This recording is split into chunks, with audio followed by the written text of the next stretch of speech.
Can you imagine being a poor person in the room only making $200,000 a year? And I am targeting people specifically that have whole entire lives and they're looking to transition into a new career. You will never, ever, ever look for a job again. A sales background is not necessary. They might pay you, $60,000. Do you like people? It's not uncommon for somebody to make $200,000 a year. There are companies that are going out of business. Hey everyone, I am Joy Bailey. I am the mortgage boss, and today I have a great topic I want to talk to you guys about. A lot of people transition careers since COVID, and I want to talk to you about you think you might want to be a loan officer. I'm a mortgage loan officer, been a loan officer for about 8 years, and I want to share some of my tips and things to expect if this is something that you are considering transitioning into. So if you guys have questions, and specifically if you are transitioning from one career into potentially being a loan officer, this is for you. One of the questions that I'm constantly asked is now a good time to be a loan officer? I get DMs on Instagram all the time, and to be totally honest with you, it depends. It depends on one of two things. One, are you getting into this because you want another job? Or are you getting into this because you want a new career? When I transitioned from being a school teacher, I taught middle school, into doing this, I was 30 years old, 31 years old. And I remember in my interview telling the people in my interview, listen, I'm 31 years old. I don't have time to mess up. Like, I have to know that this is what I'm going to do. I don't know if it's going to work, but I'm going to have to make it work. And I was very serious about that. So it depends on what are you wanting to get out of becoming a mortgage loan officer. It is a career that can take you places. You can have high earning potential, which I will talk about toward the end of the video. Well, also, you have other pathways to maybe becoming an underwriter, a loan processor, a closer. There are so many different avenues and pathways, and a lot of times people start out by picking up the phone, talking to people every day, and learning what mortgage guidelines are and how the front end of the process works. One thing for sure that I can tell you, and it is a huge question that's happening right now, is it hard to find a job? Yes and no. In my experience, and I got in when there were a lot of refinances going on back in 2015, so I benefited from interest rates going down steadily. They didn't plummet, but they were inching down. And so fortunately, it was a great time. There was a lot of hiring that was going on, and it allowed me the opportunity to have a lot of people to be able to talk to and restructure their loans and learn a lot about the business. Right now, this industry is shrinking. And what I mean by that is there are companies that are going out of business. There are companies that will take you in the door, but they're not going to give you any money to come. There are companies that are out there that if you just have a pulse and you're breathing, they'll say, come on in the door, and they'll just let you fall on your face if that's what it comes down to. So that is something to consider, but I can tell you one beautiful thing about this industry is once you're in and you've proven yourself, you will never, ever, ever look for a job again, and I can promise you that. So what are some good characteristics of loan officers? Like if you're in your 30s, like I was, I had done radio. I had done some radio sales on air a little bit, not a whole lot. I had gone and gotten in the classroom, and I was a teacher for a little while. And so I was like, oh, this ain't working out. I need to find something else to do. So I ended up doing this. So one of the big things is when I was transitioning, I lied to you not, I went on LinkedIn and I was scrolling through LinkedIn and I was trying to figure out who looked like they had a lot of money. I literally was looking for people that looked like they made a lot of money. I was sending messages, asking questions, and I looked back at what my skill sets were. What had I done in the past that I thought would mesh well with whatever I was going to in moving forward? At first, I thought it was HR, but that didn't work out. To God be the glory. And so luckily, I did end up stumbling into this because it was a lady that used to be a manager of mine. She was a loan officer, and I knew she was not broke. So I said, that is the career for me. But in terms of different skill sets and things that you need to have, one, are you a good communicator? Do you like people? Do you like to talk? Do you write well? Do you spell well? And I know we're in the age of text messaging and autocorrect and Word documents and things like that with your emails. But even still, like, you should know where to put commas and periods and question marks and exclamations and things like that. So being a great communicator is one. Two, are you someone that is hardworking? Are you competitive? Because ultimately, it is a sales job. Are you competitive not just with your peers, but are you competitive with yourself? I am constantly trying to raise the bar from month to month. If I, do 1,000,000 one month, I'm like, dang it, I got to do 1,500,000 next year. Like, I am always, always, always chasing myself. So if you're somebody that's kind of like, meh, I got enough, meh, this might not be for you because your sales managers are always, always going to expect more. They're always going to look at your last deal. I think the saying is something like, you're only as good as your last deal. And that's practically true. So are you someone that is competitive? Discipline. There is days I do not feel like talking on the phone. There are days where I do not want to pick up the phone. There are days where I don't want to get out of the bed. But do you have enough personal responsibility that's going to propel you up out of your bed and get your day going every single day? That answer is going to be a little bit different for everyone. I'm a single woman. If you're married and your husband or your wife is bringing in a lot of money, you don't really need to, you may find that you're just not self-driven enough to bring in enough money to your company to the point where they feel comfortable to allow you to stay. And that is something that I think is really, really important. So you should definitely be very disciplined, very hardworking, very self-driven. Another thing that I would like to add to that is, do you understand people? Can you very quickly make an assessment of the type of person that you are dealing with and adjust the way that you are speaking? There's only 4 or 5 different people out here in the world. When you start talking about personality types, if you ever done like a DISC assessment, there are a lot of different assessments. It's only a handful of people that we ever deal with in the world. And you need to be able to quickly identify that. Is this person somebody that's going to waste your time? Is this person playing with you? Is this someone who's serious? Is this person very quantitative? They're going to require you to do a lot of spreadsheets and numbers and want to know what's happening down to the penny. And, if you match well with that, great. If not, that's great too. It might be something that you need to pass on to a peer that's a better personality fit. But ultimately, are you able to understand people and how to serve those people? What their needs, wants, and desires are. That is huge in this business. Understanding people, because this is a people first business. We're not selling copiers over here, okay?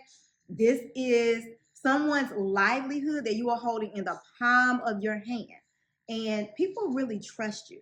Another thing is, along with that trust, there's this phrase about like, know, and trust. Can you make somebody like you? Do they feel like they know you, and can they trust you? You guys, if you're not a likable person, this is probably not going to be the best line of work for you. If you can't put on a smile or make other people smile and have positive interactions, you might want to find a different job, different career path. There are a lot of things that you can do under the mortgage umbrella that doesn't involve that person-to-person communication. But I would strongly recommend, if this is the side of the business that you would like to be on, please be someone that is likable. Also, do you like puzzles? Do you like to, get a problem and figure it out? Are you a problem solver? Because everybody that is coming to you with a problem, okay? Nobody's coming, well, very rarely do you have somebody that's going to come in and they're 100% ready, have all of their money, all of their ducks in a row, and everything's going to be smooth sailing. So do you really like to do puzzles and figure things out and try to find answers to questions that you may not know the answers to. Lastly, I would say if you are not someone that is good at marketing and networking, this is not going to be for you if you are going to be an outside loan officer. And I will touch upon the difference between an inside loan officer and an outside loan officer in just a few moments. But if you're going to be an outside loan officer and you have to be someone who's going to generate your own business, I would strongly recommend that you're somebody that likes to be in front of people, may like social media. Are you someone that loves to do coffee appointments, meeting new people, shake hands, kiss babies, and that sort of thing? That is going to be huge in your success for being a mortgage loan officer. One thing that I think is very, very important that I want you to note that I did not say, as you're assessing your transferable skills from whatever the job is that you currently have now, like I said, if you're a teacher and you are really good with breaking down big complex subject matters into bite-sized chunks for everyday person, I never ever said that you had to have a sales background. This is not a salesy, always be closing, we don't do that. Okay, it isn't that type of job like perhaps a car dealership would be. It isn't a hard sale. People are coming to you. They don't want the house, not you. So are you someone that can give direction, help someone along the way, and get them to where they need to go? You guys have to understand that with this job, a sales background is not necessary. I don't care what anybody says, but you do have to have all of the aforementioned skills that I have discussed, and maybe a few others, but those are going to be some of the main ones. Okay, so how do you get a job? You can go one of two different ways.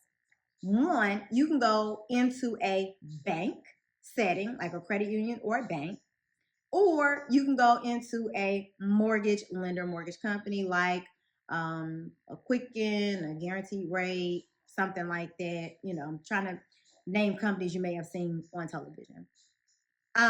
If you go into the bank, so here are the steps. So if you're going into a bank, and I will say I'm very biased because that was how I really got my feet underneath me in this career as I was transitioning. I had a child, I had real bills, I had a car, I had a lot going on, and I just wasn't able to just jump out there and just do commission. It just wasn't for me. So if you are listening to this or you're watching this and you find yourself in a scenario where you don't have 6 months or 12 months of income saved up, going into a bank is going to probably be your easiest transition. One, when you go into a bank, you are only required to get what they call registered. You do not have to take a test. You do not have to take classes. All you got to do, show up. They'll give you some training internally, so you understand what the rules are, do's and don'ts, and things like that. But you're not required to do any of that. Now, if you're going to be on the other side and you choose to go straight into mortgage lender, you are going to be required by law to take a 20-hour pre-licensing class. Those can be done online as well as in person, depending upon your learning style. You're going to be required to take a test. You are going to be required to have a background check. You are going to be required to have a credit check as well. And I know y'all, some of y'all was like, "Oh, I'm out." Don't count yourself out just yet. Whenever I say you have to have a background check, primarily they're looking for things like money crimes, like have you stolen things from people? Because you're dealing with a lot of really sensitive information. I just want to make sure that they're not putting their clients in harm's way or potentially opening up their business for any type of litigation because you want to go do credit card scams or whatever. So as far as the credit is concerned, a lot of times, most of the time, you just can explain away whatever the blemishes are on your credit. You have foreclosures, bankruptcies, things like that. You just need to tell the story. Tell them who you are, what happened, and have you been able to overcome that. That's really what it is. There's sometimes maybe collections or things that they'll say, like a state may say, hey, you need to pay this off. Once that's paid off, then we'll go ahead and give you a license. So that's the background check and the credit check portion of what is required for you to become a loan officer. But again, there are two options. If you go to the bank, they'll probably do their own background credit or whatever. But if you are going to be an outside, not an outside, excuse me, if you're going to work for a mortgage company, individual states, when they license you, they are looking for certain things. And some states have a higher bar in terms of admission than others. So one thing that you may get a little bit confused about is mortgage loan officer titles. You could be a mortgage loan officer. It could be called a loan advisor. It can be called a loan officer. It can be called a mortgage consultant. The names change, but ultimately the job is still the same. So if you go into a bank, they may be getting paid a little bit differently than if you go into a mortgage company. So let's kind of break that down a little bit just so you understand, so you can make the best decision for you. And again, I am honestly being biased and I am targeting people specifically that have whole entire lives and they're looking to transition into a new career. And you might not have a lot of money to do so, okay? If you're 21, you're fresh out of college, or you're 22 and you're fresh out of college, you don't have any bills, and you can live with your parents, go for it, go all in, and I wish you will. I'm sure you're going to have a very long and profitable career. But if that is not your story, you may need to reevaluate. So, what I am suggesting is if you are going to go into a bank, they can pay you a couple of different ways. If you work for a credit union, a lot of times it's just going to be flat salary. They might pay you, $60,000, $45,000. I mean, I have no idea. I've never worked at a credit union before, but it's normally going to be just a flat salary. There's your salary. There you go. You're off to the races for whoever comes into the door. And you're able to assist them with getting a home loan with your banking institution. If you work for a bank, you may have a base plus commission. And a lot of times, like let's just say it's a $30,000 base or a $40,000 base, and you might get paid $300 or $400 on a refinance and maybe $500-$600 on a purchase. And so it's unit driven rather than dollar volume driven. Another way that people get paid is a base plus commission in terms of basis points. So a basis point is 1/100th of a percent. So you might get, a little bit of money, based on the dollar volume plus your base salary. So for example, you might have a $30,000 base salary and 100 basis points or 50 basis points per loan. So effectively, if it's $100,000 loan, 50 basis points is going to be about $500 that you will be getting paid on that loan. Okay. So, and then it adds up. There's no cap or anything like that to it. That is the way that those companies get paid. And then lastly, another way that you would get paid is 100% commission. And generally the way that works is it's a lot more risk reward. So again, if you are 21 or 22, this is probably going to be the best option for you. If you are someone that is married and your spouse does not really need your income for the bills and you all can continue to live your lives as normal, this might be a great option for you. You would effectively go into a situation where they give you what's called a draw against commission. So a draw is, I'm going to give you $2,000 a month, right? Hardly no money. And you need to make sure that your commission covers your $2,000 a month plus whatever it is. A lot of times they're going to have a little bit higher basis points. So, maybe 125 basis points or something like that on a loan. So again, $100,000, 125 basis points would be $1,125. So $1,125 for a $100,000 loan. And of course, it's per 100, whatever, 100,000. So you would be able to make, $5,000, $6,000, $7,000 on a loan, depending upon how big the loan is. So draw against commissions, a little more risky. Like I said, they'll give you enough to help with your benefits, basically. But now, if you don't cover that, the downside is you owe that money back. And so chances are you can go into the hole if you choose to go that option. Now, the one thing that I did not mention, I think is very important, and it's going to depend on company to company and how good you sell yourself and your sales skills. A lot of times when you sign up for a company, or not sign up, but, you get employed by a company, they will give you what's called a guarantee. So a guarantee is, hey, Bob, I'm going to give you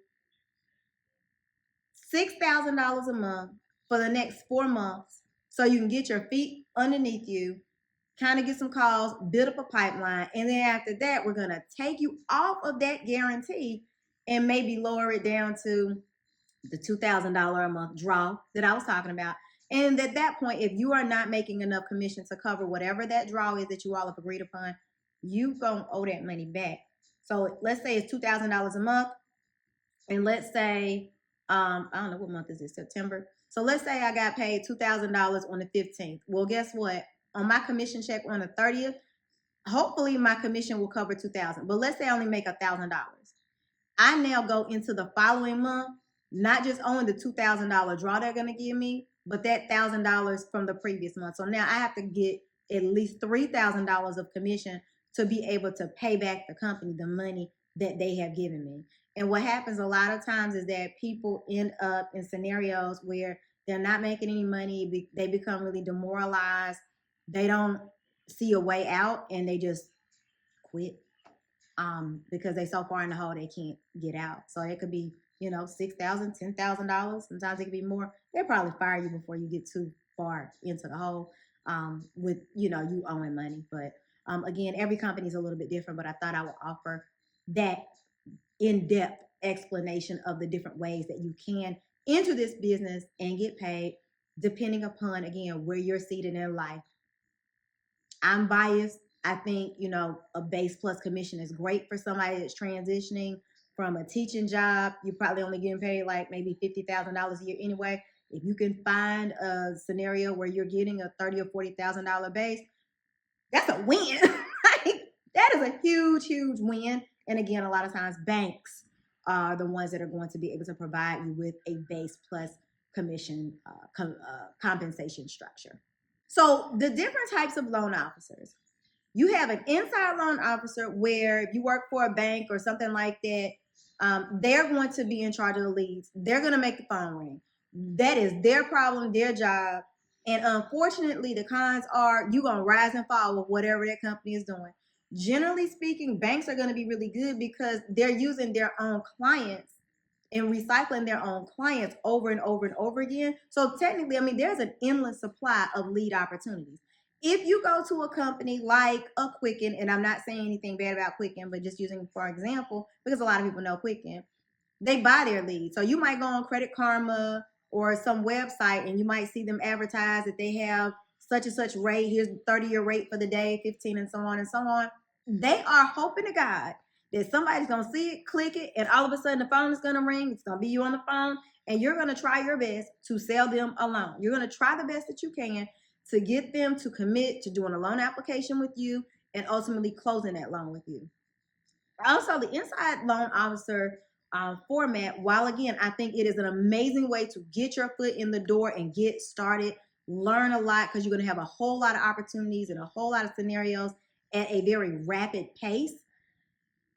Y'all, I personally feel that they are more set up for refinances rather than purchase transactions.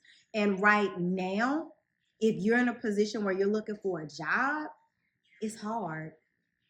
It is challenging because one, it's just not a lot of purchases out there. And two, the referral sources that they come from, most of the time people are not scouring the internet, bypassing a realtor to get to the rates to get pre-approved, even though that is the way you actually supposed to do it, but that's just not the way that people do things. So just something to think about. If you're going to go into a call center, you may struggle a little bit because right now it's just not a refinance season. With an outside loan officer, it is on you to generate relationships. It is on you to create whoever, whatever, however you are going to get your leads. If it's going to be through social media, referrals, through realtors, things like that, that goes back to those skills that I talked about a little bit earlier.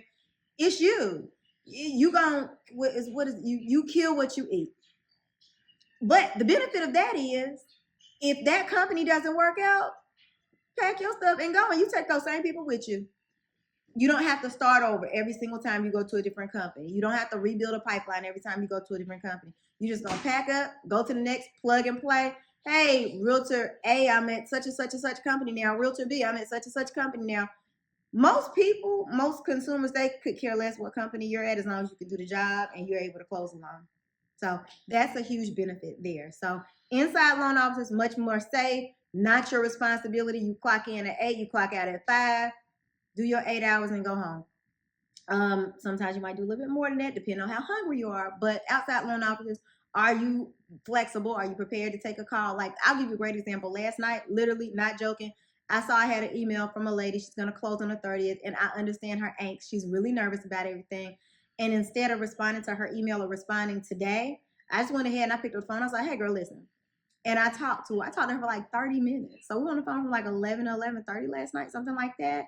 So are you flexible? But that's being an outside loan officer versus being a inside consumer direct loan officer. Okay, so lastly, the thing that everybody's been waiting for is about the money. How much money do you make? Well, and I hate this answer because I remember when I was scouring the internet trying to figure out what the answer was. It depends. I'm going to leave you with this. Honestly and truthfully, if you're an inside loan officer, you're going to be capped. They have budgeted how much money that loan officers are going to make, period. Now, whether you're at the top of that budget or if you're at the bottom of that budget, that's your business and how hard you work. There are always going to be outliers. So there may be a possibility where a company has budgeted for every loan officer to make $75,000. Well, every loan officer is not going to make that $75,000. So there might be somebody who's killing it and they're making $150,000, but it ultimately is going to average out. It is going to be very challenging for somebody inside of a call center setting, in most cases, particularly at a bank, to break through a $200,000, $250,000 barrier. Whereas when you're an outside loan officer, you're getting paid higher commissions. They're structured a little bit differently. It's not uncommon for somebody to make $200,000 a year or $250,000. It's just not. It happens a lot. Can you imagine being a poor person in the room only making $200,000 a year? Like,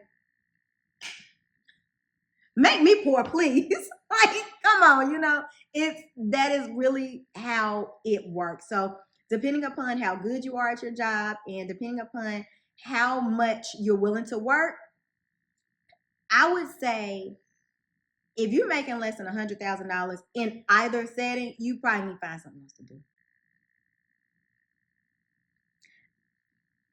I'm just saying, the people that I have found that have had some kind of success, they're not making $40,000 or $50,000. There are companies that if you're not making at least $70,000, they're gonna kick you out. I mean, it's just the way that it works. So I would strongly suggest that if you get into either one of these settings, you work really, really hard to make sure that you can stay. But if you want to make a lot of money, maybe start on a call center setting, which is, again, always going to be my recommendation, specifically for somebody that has lived a little bit of life and has accrued some bills, and then find a way to transition. And maybe I'll do a video about that, how to transition from the call center into being an outside loan officer, because I've been able to successfully do so. Thank God. But I guess the big answer to the question is, how much money can you make? I would say at least $100,000 a year. Yeah, at least $100,000 a year. I think anything below that, like, you can find other jobs within the company potentially that doesn't require so much of you to generate a paycheck. So I hope this information was helpful. You guys, I love my job.